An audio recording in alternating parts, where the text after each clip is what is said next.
बार भगवान को प्रणाम किया और गई पति लोक की आनंद भरी, पति के लोक को चली गई। आगे विश्वामित्र जी ने कहा राम जी से और लक्ष्मण जी से कि चलो हम सब लोग श्री अयोध्या में आज उत्सव हो रहा है महाराजा जनक के यहाँ, हम लोग भी वहाँ चलकर स्वयंवर को देखाएं। तो राम और लक्ष्मण जी विश्वामित्र जी के साथ में अयोध्या के लिए प्रस्थान करते हैं। और हर्ष चले मुनि वृंद सहाया, वेग विदेह नगर नियराया। पुरी रमता राम जब देखी, हर से अनुज समेत विशेषी। जैसे ही जनकपुर की शोभा देखी, बड़ा सुंदर आमों का बाग था और देखते ही रह गए वहाँ की शोभा को। जैसे महाराज जनक को पता लगा कि विश्वामित्र जी अपने 2 शिष्यों के साथ आए हुए हैं, तो जा कर के ब्राह्मण मंडली को ले जा कर के विश्वामित्र जी को अपने यहाँ लेकर आए और सम्मान किया, आसन पर बैठाया। तो उस समय राम जी कहीं गए हुए थे और जैसे ही थोड़ी देर में जनक जी बैठे हैं, तो थोड़ी ही देर में राम और लक्ष्मण का आगमन हुआ वहाँ पर। महाराज जनक जी ने जब राम और लक्ष्मण का दर्शन किया तो अपने अंदर जो अंदर विराजमान रहते थे भगवान, तो उस मूर्ति को भूलकर भगवान की तरफ एकटक देखते रहे और विश्वामित्र जी से कहा कि हे नाथ, ये दोनों बालक कहो नाथ सुंदर 2 बालक, मुनि कोल तिलक की रघि कोल पालक। सहेज विराग रूप मन मोरा, थकित होत जी में चंद चकोरा।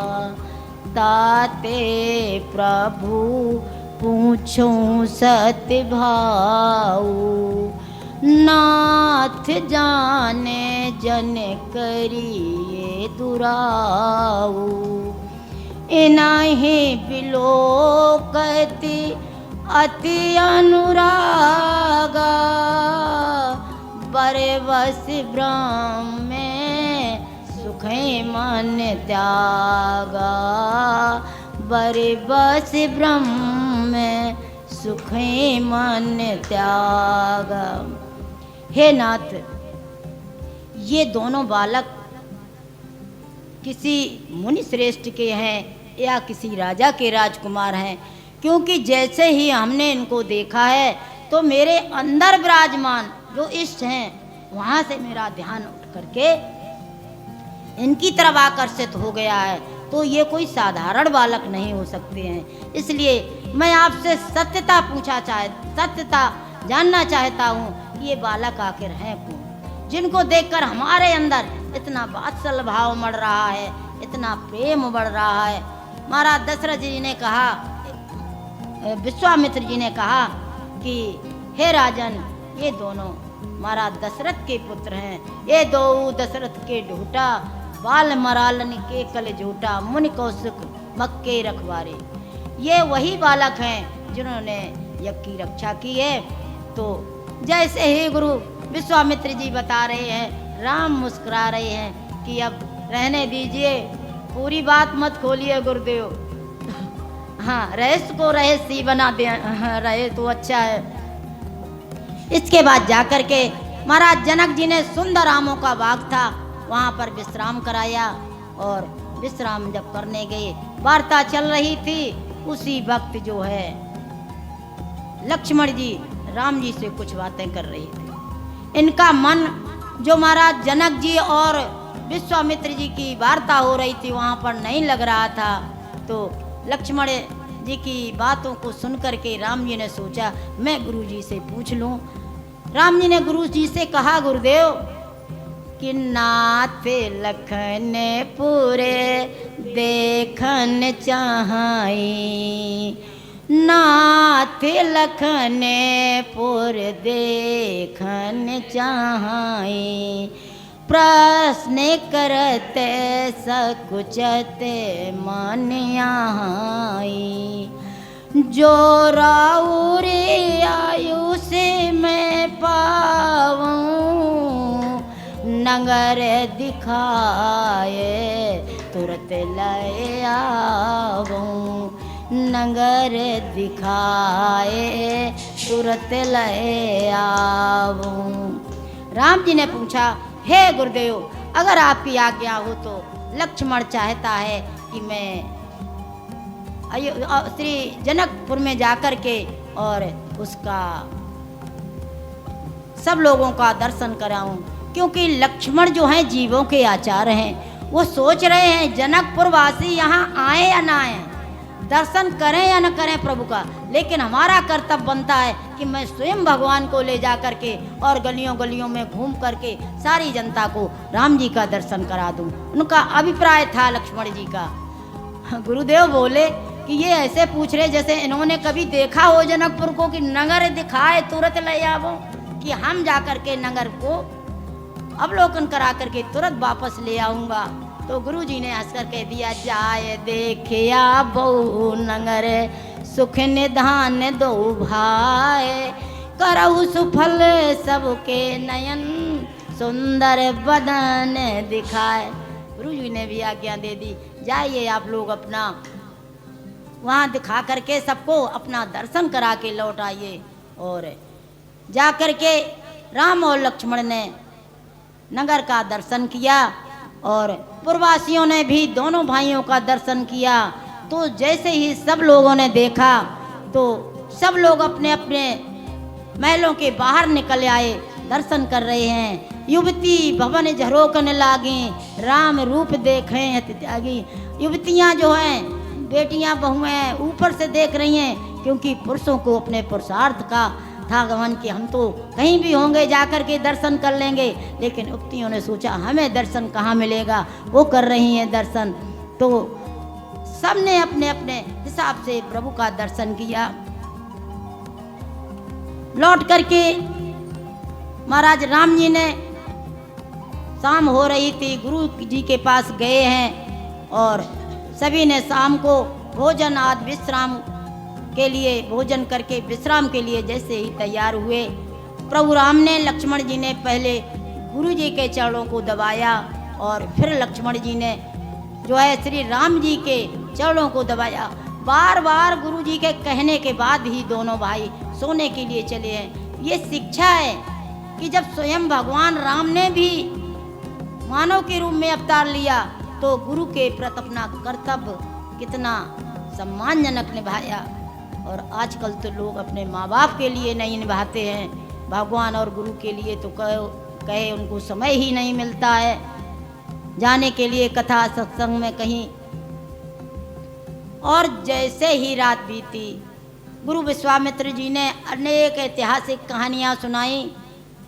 सुबह जैसे हुआ तो गुरु ते पहले जगतपति जागे राम सुजान, उठे लखन निस दिवस सुने अरुण सिखा धुन कान। पहले मुर्गा की आवाज़ से लोग घड़ी अड़ी व्यवस्था नहीं थी उठते थे, और जैसे ही अरुण सिखा मुर्गा बोला लक्ष्मण जी पहले उठे, राम जी उठे, स्नान आदि किया। गुरुजी से पूछा, गुरुजी ने कहा कि जाओ पूजा के लिए पुष्प आदि लेकर के आओ। राम और लक्ष्मण इधर पुष्प वाटिका में फूल लेने के लिए जा रहे हैं, उधर माँ भगवती सीता अपनी सहेलियों के साथ गौरी पूजन को वहाँ भवानी के मंदिर में आई हुई हैं। तो ये पुष्प वाटिका में पहुँचे, उधर माता भवानी की पूजा करके माँ सीता ने वहाँ पर सखियों के समेत में सरोवर में स्नान किया और माँ भगवती की पूजा कर रही हैं। और निज अनुरूप सुभग वर मांगा। अपने हिसाब का, माता सीता गौर वर्ण की हैं तो निज अनुरूप अपने रूप का ही वर मांगा। लेकिन तब तक उनके साथ से एक सखी छोड़ करके उस वाटिका की तरफ गई। सुते दो बंद बिलोके उजाई, प्रेम विवश सीता पे आई। उसने राम और लक्ष्मण को देखा और जैसे देखा तो पागलों की भाग दौड़ करके यहाँ मंदिर में माँ भगवती सीता के पास आई और बोली कि जैसे उसकी दशा सबने देखी कि तास दशा देखी सखन प्रेम पुलक दो नयन, नेत्रों से आंसू बह रहे थे। और पूछा क्यों इतनी खुशी हो, क्या बात है? तो उसने सखी ने कहा कि सुंदर सखी दो कुमार, कुमार मैंने देखे। सुंदर सखी दो कुमार, कुमार मैंने देखे। सुंदर सखी दो कुमार, कुमार मैंने देखे। मुनियों का यज्ञ इन्होंने कराया, मुनियों का यज्ञ उन्होंने कराया। ऋषि मुनियों का करते उद्धार, उद्धार सखी देखा। सुंदर सखी दो कुमार, कुमार मैंने देखा। पद रज से नारी अहिल्याधि तारे, कुमार मैंने देखा। सुंदर सखी दो कुमार, कुमार मैंने देखे। पुष्पों का हार लिए एक गोर सांवला, पुष्प का हार लिए एक गोरा एक सांवला। सुंदर गले में सोहे हारे, कुमार मैंने देखे। सुंदर सखी दो कुमार, कुमार मैंने देखे। उसने कहा क्या कहें, गिरा अनयन नयन बिन माने। उस स्वरूप का मैं वर्णन नहीं कर सकती हूँ। उसके नेत्रों से आंसू छलक रहे थे। कह रहे थे कि नेत्रों को वाणी नहीं है और वाणी में नेत्र नहीं है। अर्थात जो मैंने देखा उसका हम मुंह के द्वारा वर्णन नहीं कर सकते, और जो मुंह से कहेंगी वो मैंने देखा नहीं। गिरा अनयन नयन बिन माने। तो सीता जी उसके साथ में चल दी। सबने कहा चलो देखें चल के कौन से कुमार हैं। माँ भगवती उस सखी के साथ में और सखियों के साथ में जैसे ही उस वाटिका के पास गई हैं तो उन्होंने राम जी को देखा, और राम जी को देखा तो उन्हें नारद जी की बात याद आ गई। देखन मिसमग बेहग फिर ही बहोर बहोर, उनको अपनी याद आ गई है। लेकिन सखियां याद दिला रही हैं कि देर हो जाएगी, इसलिए याद करके कि माताजी डांटेंगी। तो उन्होंने क्या किया कि भगवान राम की मूर्त को अपने हृदय में बसा लिया। और उधर राम जी ने लक्ष्मण से कहा, जैसे ही ये लोग जा रही हैं, इनकी पैजनियां पाएं की बज रही हैं पजेब, तो राम जी ने लक्ष्मण से कहा भैया कि कंकन किंकन नूपुर धुन सुन, कहत लखन सन राम हृदय गुण।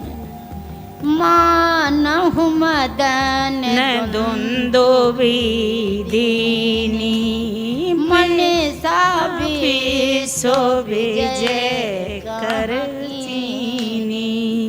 अस कहे फिरे चितये ते ओरा, सिय मुख ससी भय नयन चकोरा। जैसे ही प्रभु राम ने उधर देखा, लक्ष्मण ने कहा भैया ये आवाज कहाँ से आ रही है। राम जी ने कहा लक्ष्मण ये लग रहा है कि मानो कामदेव ने अपना डंका बजा दिया हो। लेकिन जैसे ही सीता को फिर पास आता देखकर उधर पर तो लक्ष्मण जी से कहने लगे, लक्ष्मण तात जनक तनया सोई, धनुष के जय कारण होई। भैया ये श्री जनक जी की पुत्री है, इन्हीं के कारण से जनक जी ने ये जो है महोत्सव रचाया हुआ है। जो लक्ष्मण जी ने सोचा भैया ऐसी बात कर रहे हैं। लक्ष्मण जी को देख करके राम जी कहने लगे भैया मोहियत से प्रतीत मन केरी और जही सपने ऊपर नारे नहेरी। मैंने किसी पर स्त्री की तरफ लक्ष्मण कभी देखा भी नहीं है। तो लक्ष्मण जी सोचते हैं और ये कौन है, ऐसा अपना आस व्यंग करते हुए दोनों भाई उधर सीता जी ने जान कठिन शिव चाप विसूरत और चली राख और श्यामल मूरत। देखा कि शंकर जी का धनुष तो इतना कठोर है, ये कैसे खंडन कर पाएंगे, लेकिन उस श्यामली मूरत को अपने हृदय में बसा करके और ऐसा सोचा कि जननी डांटेंगी, देर हो जाएगी। सखियों के साथ में पुनः भवानी के भवन में पहुंची और वहां जाकर के उन्होंने जाकर के माता भवानी से प्रार्थना की। कहने लगी जाकर कहाँ पहले प्रार्थना की थी कि निज अनुरूप सुभग वर मांगा पूजा कीन अधिक अनुरागा। बड़े प्रेम के साथ पूजा की और अपने अनुरूप वर मांगा।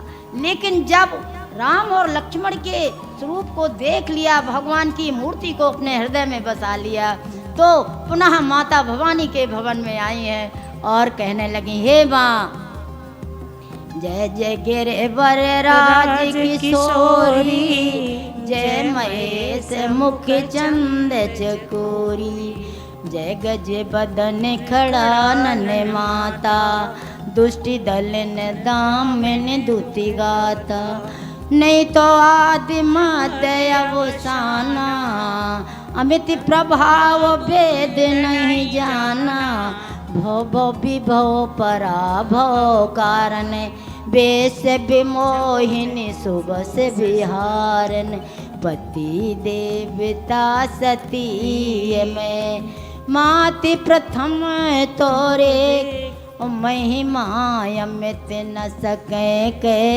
सहस सारदासे।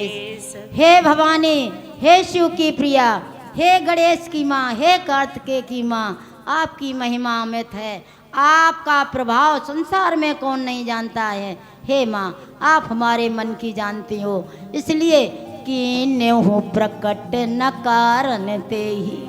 माता से मैया जानकी प्रकट नहीं कर रही हैं, लेकिन कह रही हैं कि देवी पूज पद कमल तुम्हारे सुर नर मुन सब होए सुखारे, सभी सुखी हो जाते हैं, इसलिए आप हमारी मोर मनोरथ जानौनी के बसहु सदा और पुर सबही के किन्हु प्रकट न कारण ते ही अवश्य कहे फेरे मटी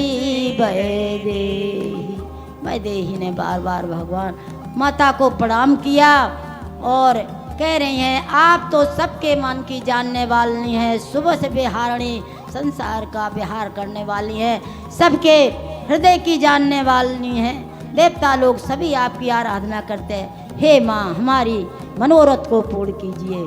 तो उनकी प्रार्थना को सुनकर के माँ भवानी खसी माल मूरत मुस्कानी और माता की जो माला पहनाई थी वो खिसक कर नीचे गिर गई, मानो ये सगुन हो रहा था।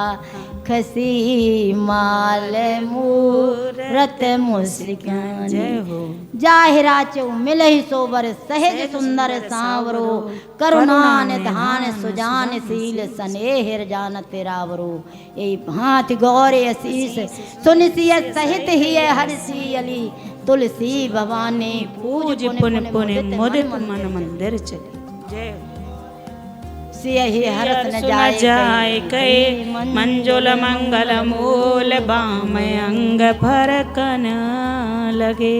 माँ जानकी का जो बाम अंग था फरकने लगा और पूजा करके अपनी माँ के यहाँ गई हुई हैं महलों में। इधर प्रभु राम ने जाकर के गुरु जी को जो वहाँ पर घटना घटी थी पुष्प वाटिका में सब कुछ बता दिया जा करके। तो गुरु जी ने प्रसन्न होकर के आशीर्वाद दिया कि सुफल मनोरथ होए तुम्हारे, राम लखन सोने भय सुखारे। जाओ तुम्हारा मनोरथ पूर्ण हो। और ऐसा कह करके लोग अपना विश्राम कर रहे हैं। इधर जो है महाराज जनक जी ने सतानंद जी को विश्वामित्र जी के पास भेजा कि रंगशाला तैयार है और गुरु विश्वामित्र जी को भी ये सूचना कर दी जाए कि अपने दोनों शिष्यों के सहित वहाँ पधार कर शोभा बढ़ाएं। इसलिए विश्वामित्र जी अपने दोनों शिष्यों को लेकर के और रंगभूमि में पहुँच गए। जैसे ही वहाँ पर पहुँचे हैं राम और लक्ष्मण अपने गुरुजी के साथ में सब मंचन तय मंच एक सुंदर विशद विशाल, मुन समेत दो बंदवर बैठा रे महिपाल। और वहाँ पर बिठाया गया जो सबसे ऊंचा मंच था, गुरु विश्वामित्र के साथ राम और लक्ष्मण को वहाँ पर विराजमान कराया गया। जैसे लोगों ने देखा उपस्थित वहाँ पर थे तो अपने अपने अपने भाव के अनुसार सबने उनका दर्शन किया। जो महापराक्रमी थे उन्होंने देखे रूप महान रणधीरा, मनोवीर रस धरे शरीरा। और रहे असुल छप छोन पे भेसा, तेन प्रभु प्रकट काल सम देखा। जो निशाचर लोग गलत भाव से बैठे हुए थे उन्हें अपना काल दिखाई दिया। तो जिनकी रही भावना जैसी, गोस्वामी जी कहते हैं प्रभु तिन मूरत कैसी, जिन्होंने जैसी भावना रखी थी उसी हिसाब से भगवान ने का सबने अपने अपने हिसाब से दर्शन किया। और जो जनक जाते अवलोकन कैसे, महाराज जनक जी के जो हेती प्रेमी रिश्तेदार थे, सजन लगे प्रिय लागें जैसे, उनको साक्षात अपने स्नेही के समान, सजन के समान लग रहे हैं। और माता सुनैना को और जनक जी को जो है अपने पुत्र के समान लग रहे हैं। इस तरह से सभी ने भगवान के दर्शन किए। रंगभूमि में सभी राजा लोग विराजमान हैं।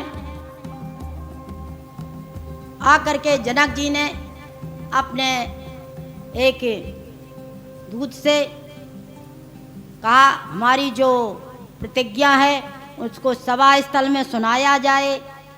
तो उसने जाकर के कहा कि ये शंकर जी का जो धनुष है, सुनो सभी महिपाल, ऐ महिपाल सब लोग, महाबली सब लोग सुनिए, आप लोग यहाँ पर किस कारण से एकत्रित हुए हैं।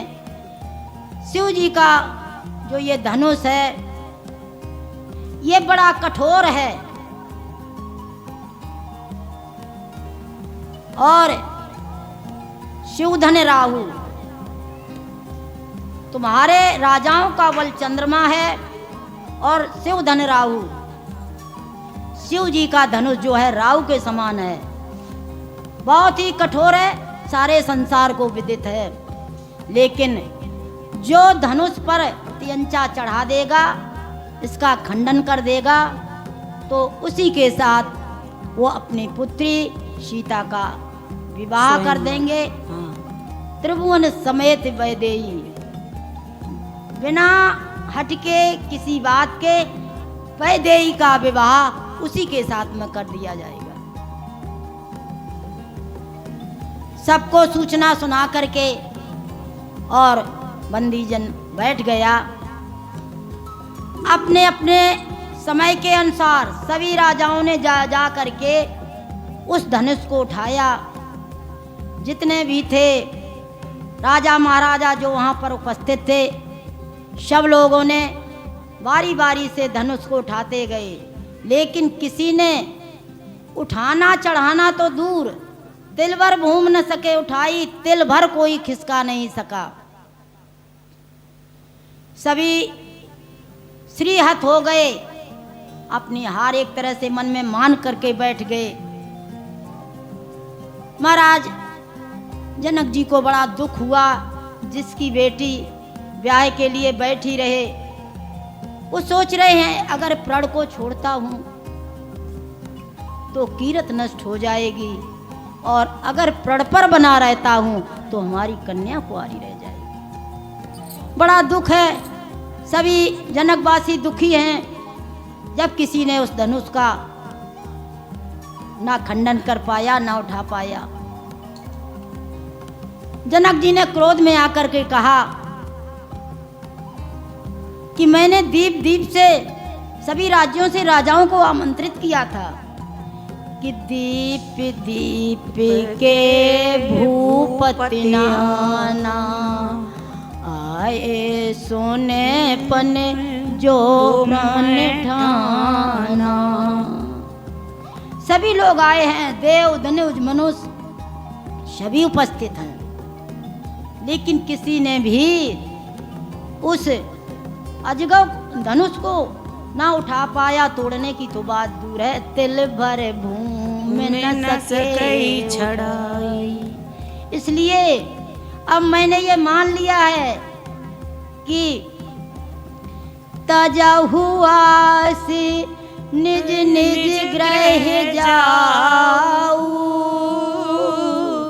लिखा न वेदे देही विवाहु, लिखा न वेदे देही विवाहु। सभी डींग मारते थे कि हम बलवान हैं, हम महारथी हैं। उठाना, प्रत्यंचा चढ़ाना तो दूर की बात, तिल भर भी भूमि से हिला नहीं सके। इसलिए आप आस छोड़ दो कि सोचते हो हमारा विवाह हो जाएगा सीता के साथ में, कोई सोचता हो हमारा हो जाएगा। तजहु आस निज निज ग्रह जाओ। क्यों आप लोग बैठे हुए हैं? अपना अपना स्थान छोड़िए और अपने अपने घर को जाइए। लिखा न विद वैदेही बनाओ। जो जनते बुन भवो भट्ट माई, पन कर में होते न हंसाई। अगर मैं ये जानता पृथ्वी वीरों से खाली है तो मैं ऐसा प्रण ही नहीं करता जिससे हमारी जग हसाई होती। क्या करेंगे? जनक जी जो है क्रोध में भी हैं, दुखी हैं बहुत। राजाओं को एक तरह ललकार दे रहे हैं कि आप लोग जाइए, क्यों शकल दिखा रहे हैं यहाँ पर। सभी सर नीचे किए हुए बैठे हैं, लेकिन लक्ष्मण जी कहाँ सहन कर सकते थे। लक्ष्मण जी तुरंत उठे। जनक जी के इस प्रण को सुनकर, उनकी शब्दावली को सुनकर के लक्ष्मण जी एकदम उठे, कहने लगे माँ के लखन कुटिल भई भौए, और रद पट फरे कत नैन रिसैये। कह न सकत रघुबीर डर, लगे बचन जनुबान। मैं प्रभु राम की वजह से कुछ नहीं कह सकता हूँ। जनक जी आपके वचन हमें बाण के समान ये लगे हुए। कही जनक के जैसे अनुचित बानी, विद्यमान रघुकुल मन जानी। जो राउर आयुष में पावो, कंदो के ब्रह्मांड उठावो। काचे घट जिम डारो फोरी, सकहु मेरे मूलक तोरी। तो प्रताप महिमा भगवाना, को बापुरो बिना के पुराना। तोड़हु छतक दंड जिम, तो प्रताप बलनाथ। और जो न करूं प्रभु पद शपथ, कर न धरूं धनुहाथ। हे भगवान, आपकी अगर आज्ञा हो, ये धनुष क्या कंदु के और ब्रह्मांड, सारे ब्रह्मांड को गेंद की तरह उठा सकता हूँ। कही जनक जैसा अनुचित बानी, जनक ने जैसे ये अनुचित